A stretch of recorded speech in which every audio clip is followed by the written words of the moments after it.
Break પછી આપનું સ્વાગત છે ને આગળ વધીએ ત્યારે એ પહેલાં આપણે એક મેનેજમેન્ટ સાથે વાત કરીશું. કલ્પતરુ પાવરના ડિરેક્ટર આપણી સાથે જોડાશે, પણ એ પહેલાં હું તમને એક હેડ્સ અપ આપી દઉં.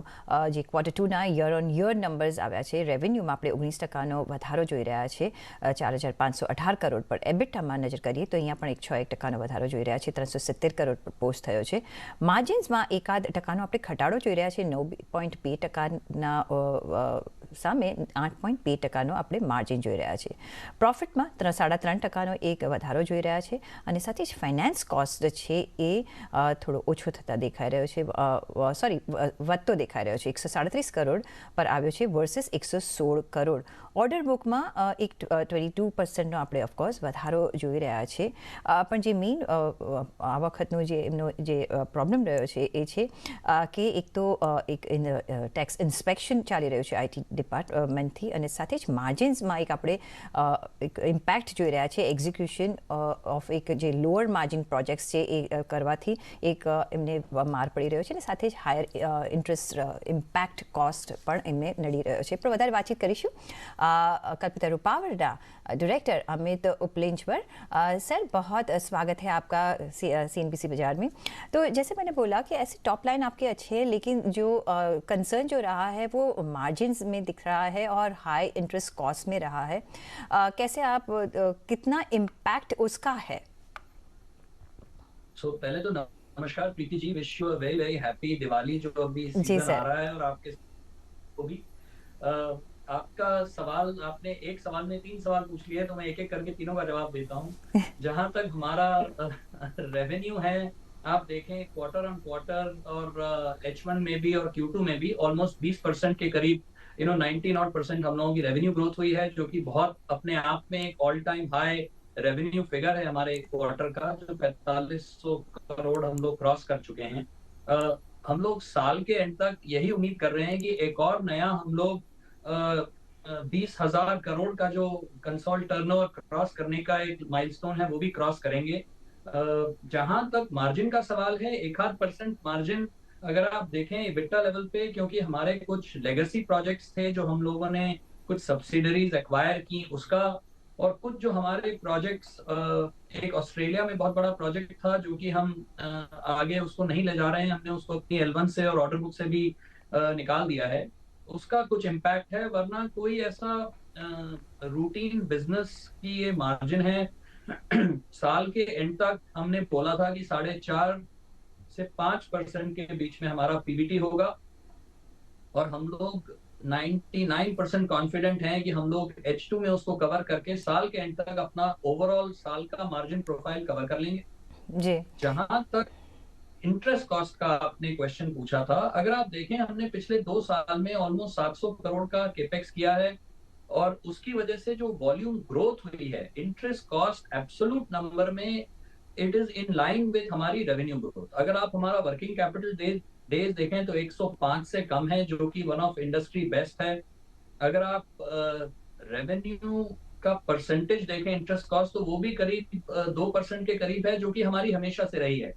तो आप उसको स्टैंड अलोन बेसिस पे नंबर नहीं देखें, आप उसको ओवरऑल ग्रोथ के कॉन्टेक्स्ट में देखेंगे, तो हमारा कोई इंटरेस्ट कॉस्ट बढ़ी नहीं. सर, तो ठीक है, तो ऐसे हम समझ के चले कि जो आपके लो मार्जिन प्रोजेक्ट्स है उसकी जो पूरी इफ़ेक्ट है वो फर्स्ट हाफ में आ गई है, और second half would be better. और मार्जिन के गाइडेंस क्या देंगे अभी आगे जाके? हम लोग, जैसे मैंने आपको अभी बताया कि 4.5-5% का हम लोग पीबीटी टारगेट कर रहे थे साल के शुरू में पूरे फाइनेंशियल ईयर के लिए. और जहां तक H1 की स्टेज है, हम लोग बहुत कॉन्फिडेंट हैं कि 4.5 और 5% के बीच में पीबीटी हम लोग अचीव करेंगे FY24. ओके. साथ में जो अभी मार्केट में जो बात चल रहा है, और आई थिंक इन्वेस्टर भी थोड़े वरीड होंगे, अप्रेंसिव होंगे, वो है जो आईटी का जो आपका फर्दर टैक्स सर्चेस चल रहे हैं, वो क्या investor should be worried about? क्या चल रहा है आगे जाके, क्या देख रहे हैं? कोई अपडेट देना चाहेंगे आप? प्रीति जी, हर ग्रुप की फ्रॉम कभी ना कभी कोई आईटी या डिपार्टमेंट से, अगर जैसे हमारे यहाँ भी इस वक्त हम लोग उनके साथ कोऑपरेट कर रहे हैं, बिजनेस एज यूजुअल है, ऑर्डर बुकिंग हो रही है, एग्जीक्यूशन हो रहा है, और हम लोग फुल्ली उनके साथ कोऑपरेट कर रहे हैं। अगर उससे कुछ इम्पैक्ट आने वाली न्यूज आती है तो एनीवे हम लोग गाइडलाइंस के हिसाब से उसको डिस्क्लोज करेंगे, बट इस वक्त business is as usual, there is no impact whatsoever, and we are fully cooperating with the agency. ठीक है सर। ऑन दैट नोट, वो एक दूसरा जो सवाल है वो मुझे जानना था, जो ऑर्डर इनफ्लो के बारे में। आपने जो गाइडेंस दिया था फॉर FY24 वो था 26,000 करोड़। अभी तक आई थिंक 12,200 करोड़ के आसपास आप आ गए हैं। क्या आप सेकेंड हाफ में वो मीट कर पाएंगे फुल टारगेट? तो मैम 12,500 तो हम लोग ऑलरेडी कर चुके हैं ईयर टू डेट। हमारा ऑलमोस्ट 4,000 से ऊपर का L1 है। तो आई थिंक हम लोग अपना 25 से 26,000 करोड़ का जो टारगेट था फुल ईयर पे, उसको जरूर मीट करेंगे। और इस वक्त हम लोगों की, क्योंकि ऑर्डर बुक L1 मिला के 50,000 करोड़ क्रॉस कर चुकी है, which is our all time high order book as a group. हम लोगों का फोकस, क्योंकि हमारे पास वैसे ही ग्रोथ को फैक्टर करते हुए भी 2 साल की रेवेन्यू की ऑर्डर बुक है, तो हम लोगों का फोकस इस वक्त यही है, बीइंग कंजर्वेटिव कंपनी, कि हम लोग मार्जिन पे और एग्जीक्यूशन पे फोकस करें, ऑर्डर्स भी सोच समझ के लें। तो हम लोगों का 26,000 करोड़ का टारगेट, आपका जो सवाल था, मेरे हिसाब से वो पूरा हो जाना चाहिए। That's fantastic. जो दूसरा आपने गाइडेंस दिया था वो था FY24 के लिए रेवेन्यू 30%। तो कैसे आप देखेंगे करंट जंक्शन में? लगता है कि आप वो भी मीट कर पाएंगे? सो प्रीति जी, टारगेट हमेशा एग्रेसिव था, और हम लोग कोशिश यही करते हैं कि अपने आप को थोड़ा मुशक्कत कराएं, पुश होता है जी। बट Q1 Q2 हमेशा से एक स्लो क्वार्टर होता है कॉन्ट्रैक्टिंग इंडस्ट्री के लिए, because there is monsoon and there is the harvest season in Q1, जिसकी वजह से लेबर मूवमेंट एराटिक होती है। But Q3 Q4 is our the best time of the year to pull revenues and execution. तो हम लोग 25% plus पे revenue साल के एंड तक जरूर अचीव करेंगे compare to last year in terms of revenue growth. Okay. Okay, तो 30% के एवज में एटलीस्ट 25% तो आप करेंगे। और अगर आप अपने आप को ज़रा ज़्यादा पुश करेंगे जैसे आपने बोला, तो ज़्यादा भी हो सकता है। That would be a bonus to the investor and the market.